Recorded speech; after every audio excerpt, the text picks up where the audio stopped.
पिछले वीडियो में हमने एल्कली और एल्कलाइन अर्थ मेटल आयंस के बायोलॉजिकल इंपॉर्टेंस के बारे में जाना था।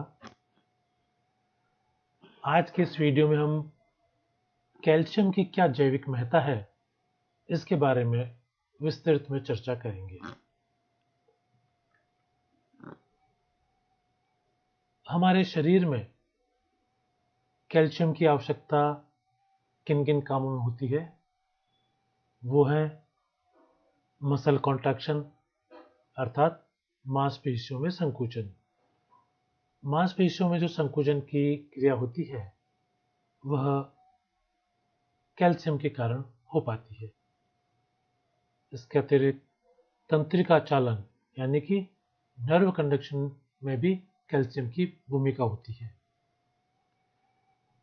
हार्मोन रिलीज और ब्लड कोगुलेशन में भी कैल्शियम की सक्रिय भूमिका होती है। इनके अतिरिक्त विभिन्न चयापचय प्रक्रियाओं के लिए विशिष्ट कैल्शियम सांद्रता की आवश्यकता होती है। जहाँ तक कैल्शियम के स्रोत की बात करें, हमारे शरीर को लगभग 1000 मिलीग्राम प्रतिदिन कैल्शियम की आवश्यकता होती है। कैल्शियम की मात्रा लगभग उतनी है जितनी कि 1 लीटर दूध में उपस्थित होती है, या इसको यूं कहें कि 1 लीटर दूध में लगभग 1000 मिलीग्राम से 1250 मिलीग्राम कैल्शियम उपस्थित होता है। कुछ ऐसे खाद्य पदार्थ जिनमें कि कैल्शियम की अच्छी मात्रा उपस्थित होती है उनमें मुख्य हैं दूध, पनीर, अंडे की जर्दी, मछलियाँ, फलियाँ, मसूर की दाल, सूखे मेवे और पत्ता गोभी। जब हम कैल्शियम का किसी भी स्रोत के माध्यम से सेवन कर लेते हैं तो आंतों में उसका अवशोषण किस प्रकार से होता है इस पर बात करते हैं। आंतों में कैल्शियम के अवशोषण के लिए 2 मैकेनिज्म प्रस्तावित होते हैं। पहला है सरल निष्क्रिय प्रसार और दूसरा सक्रिय परिवहन यानी कि एक्टिव ट्रांसपोर्ट। सक्रिय परिवहन में ऊर्जा और कैल्शियम पंप शामिल होते हैं। यहाँ यह ध्यान देने योग्य बात है कि कैल्शियम के एक्टिव ट्रांसपोर्ट होने के लिए विटामिन डी बहुत ही महत्वपूर्ण होता है।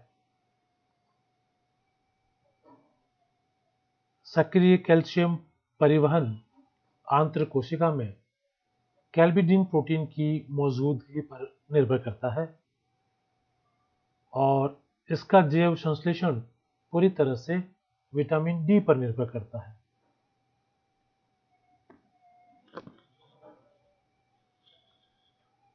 हम आहार में जो कैल्शियम ग्रहण करते हैं उसका 30 से 80% भाग मुख्य रूप से ऊपरी छोटी आंत में अवशोषित होता है। हमारे शरीर में कैल्शियम का कितना अवशोषण होगा यह इस बात पर भी निर्भर करता है कि कैल्शियम का कितना सेवन किया गया।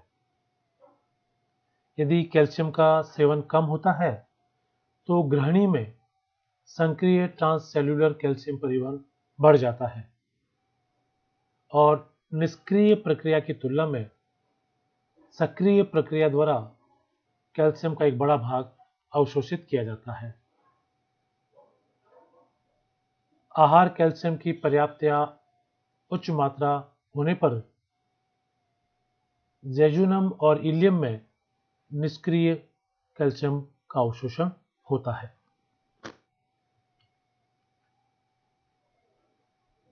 बड़ी आंत तक पहुंचने वाला कैल्शियम सक्रिय और निष्क्रिय प्रक्रियाओं द्वारा अवशोषित होता है। आमतौर पर कुल अवशोषण का 10% से अधिक भाग बड़ी आंत में नहीं होता है। जैसा कि हमने पहले भी चर्चा की थी कि एक संतुलित आहार में लगभग 1000 मिलीग्राम कैल्शियम प्रतिदिन लिया जाता है और लगभग 200 मिलीग्राम प्रतिदिन जठरांत पथ में स्रावित होता है। लगभग 200 से 400 मिलीग्राम कैल्शियम प्रतिदिन आंतों से अवशोषित होता है। अवशोषण की यह मात्रा परिसंचारी विटामिन डी या सक्रिय विटामिन डी की सांद्रता पर निर्भर करता है। यदि विटामिन डी हमारे शरीर में पर्याप्त मात्रा में उपलब्ध नहीं है तो कैल्शियम के अवशोषण की मात्रा भी कम हो जाती है। अवशोषण के पश्चात शेष बचा हुआ कैल्शियम मल में शामिल हो जाता है। 200 मिलीग्राम प्रतिदिन के औसत के अनुसार रेनल कैल्शियम उत्सर्जन के माध्यम से कैल्शियम बैलेंस बना रहता है, अर्थात हमारे शरीर में कैल्शियम का एक संतुलन बना रहता है। जो अतिरिक्त मात्रा में कैल्शियम है उसका उत्सर्जन हो जाता है। अब बात करते हैं उन घटकों की जो कि कैल्शियम के अवशोषण को फेवर करते हैं। पहला, अम्लीय पीएच। अम्लीय माध्यम में कैल्शियम का अवशोषण अधिक होता है। शर्करा अम्ल, कार्बनिक अम्ल और साइट्रिक अम्ल की उपस्थिति में भी कैल्शियम के अवशोषण की दर बढ़ जाती है। हाई प्रोटीन डाइट यानी कि उच्च प्रोटीन आहार। उच्च प्रोटीन आहार लेने से हमें लाइसिन और आर्जिनिन प्राप्त होता है और इस लाइसिन और आर्जिनिन की उपस्थिति में कैल्शियम का अवशोषण अधिक होता है। विटामिन डी की उपस्थिति भी कैल्शियम के अवशोषण को बढ़ाता है। Calcium phosphorus ratio. यदि हमारे आहार में कैल्शियम और फास्फोरस का अनुपात 2:1 है तो कैल्शियम का अधिकतम अवशोषण होता है। कैल्शियम और फास्फोरस का अनुपात 1:2 से कम होने पर अवशोषण की मात्रा कम हो जाती है। किसी व्यक्ति का स्वास्थ्य कैसा है उस पर भी कैल्शियम का अवशोषण निर्भर करता है। एक स्वस्थ व्यक्ति के आहार का जो कैल्शियम है उसका लगभग 40% हिस्सा अवशोषित होता है। अब बात करते हैं उन कारकों की जो कि कैल्शियम के अवशोषण को बाधित करते हैं। क्षारीय पीएच कैल्शियम के अवशोषण को बाधित करता है। जैसा कि हमने अभी पहले जाना था कि अम्लीय पीएच कैल्शियम के अवशोषण में मदद करता है जबकि क्षारीय पीएच कैल्शियम के अवशोषण में बाधा उत्पन्न करता है। उच्च वसा वाले आहार, ऐसे आहार जिसमें फैट अर्थात वसा की मात्रा अधिक हो वह भी कैल्शियम के अवशोषण को बाधित करते हैं। फाइटेट्स और ऑक्जेलेट्स की उपस्थिति। फाइटेट्स और ऑक्जेलेट्स कैल्शियम के साथ में अघुलनशील लवण बनाते हैं और ये इनसोल्यूबल सॉल्ट अर्थात अघुलनशील लवण जब घुल नहीं पाते हैं तो शरीर में अवशोषित भी नहीं हो पाते हैं। Dietary fibre. हमारे आहार में अगर रेशों की मात्रा एक संतुलित मात्रा से अधिक है तो वह आहारी फाइबर कैल्शियम के अवशोषण को बाधित करता है। आहार में लिया गया अतिरिक्त फॉस्फेट मैग्नीशियम और आयरन भी कैल्शियम के अवशोषण को कम करते हैं।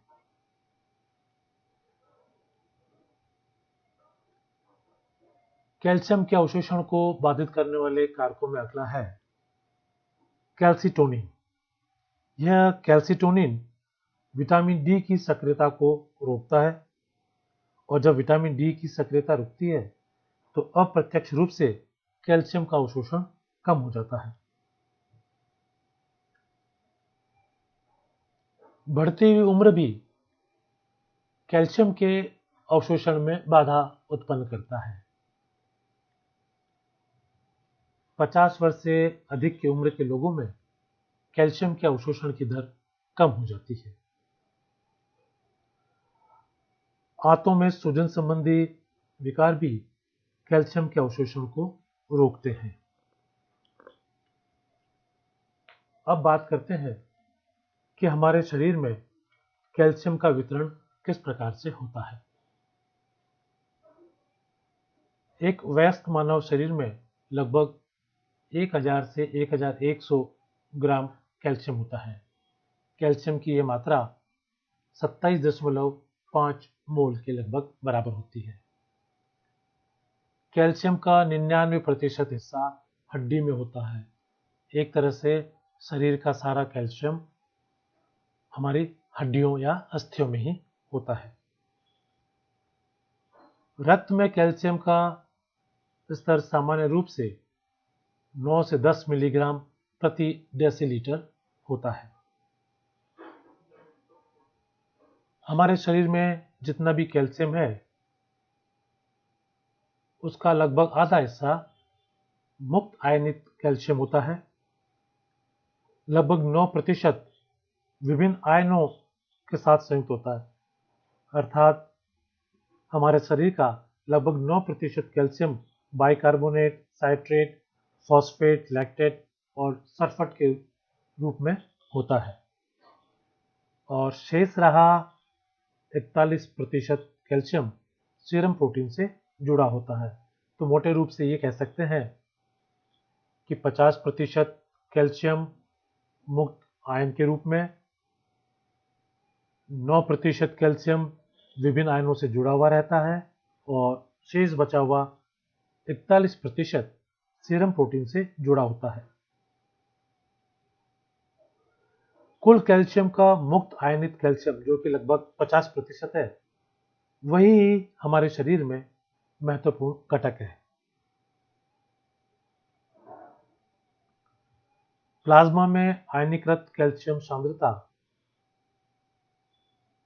आमतौर पर 1 से 1.25 मिलीमोल प्रति लीटर बनी रहती है। बाह्य कोशिकीय और इंट्रासेल्युलर दोनों में ही कैल्शियम की सांद्रता कोशिकाओं की प्लाज्मा झिल्ली के पार द्विदिश कैल्शियम परिवहन द्वारा नियंत्रित होती है। कैल्शियम की महत्वपूर्ण इंट्रासेल्युलर भूमिकाओं के बावजूद शरीर का लगभग 99% भाग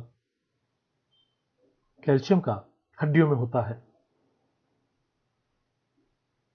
यह हमने अभी जाना कि लगभग 99% कैल्शियम हड्डियों में होता है, उसके बावजूद भी शेष रहा कैल्शियम एक्स्ट्रासेल्युलर और इंट्रासेल्युलर के बीच में परिवहन द्वारा नियंत्रित होता है।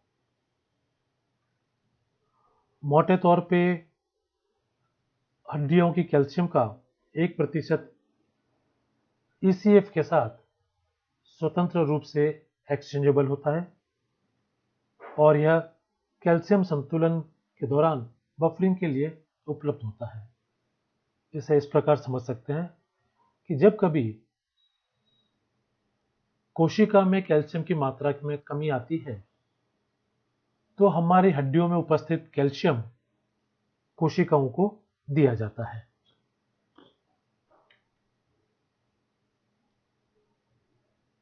हमारे अस्थियों में कैल्शियम दो रूप में उपस्थित होता है। पहला होता है रेडिली एक्सचेंजेबल पूल, यानी कि जहां से प्रोटीन को एक्सचेंज किया जा सकता हो। इस पूल में कुल कैल्शियम लवण का लगभग आधा से 1% भाग होता है और प्लाज्मा कैल्शियम में परिवर्तन से रक्षा हेतु यह महत्वपूर्ण भूमिका निभाता है। सीरम कैल्शियम आयन सांद्रता को बहुत अधिक स्तर तक बढ़ने या बहुत कम स्तर पर गिरने के समय यह बफरिंग तंत्र प्रदान करता है, अर्थात जब कभी कैल्शियम की मात्रा बहुत ज़्यादा हो जाए तो वह कैल्शियम पूल में वापस ले लिया जाता है, और जब कभी कैल्शियम की मात्रा कम हो जाए तो इस पूल से कैल्शियम की मात्रा की पूर्ति की जाती है। दूसरा है स्थिर पूल या स्टेबल पूल। अन्य प्रणाली मुख्य रूप से अस्थि पुनर्जीवन और जमाव के रीमॉडलिंग से संबंधित है और हड्डी के गठन का लगभग 95% हिस्सा है। इस स्टेबल पूल में कैल्शियम जमा होता है और यह कैल्शियम मुख्यतः हड्डियों में जमा होता है। तो आज के इस वीडियो में हमने जाना कि कैल्शियम के स्रोत क्या हैं, दैनिक आहार में उसकी कितनी आवश्यकता होती है, कैल्शियम का अवशोषण किस प्रकार से होता है, हमारे शरीर में कैल्शियम का वितरण किस प्रकार से है, और अस्थियों में कैल्शियम की क्या भूमिका रहती है।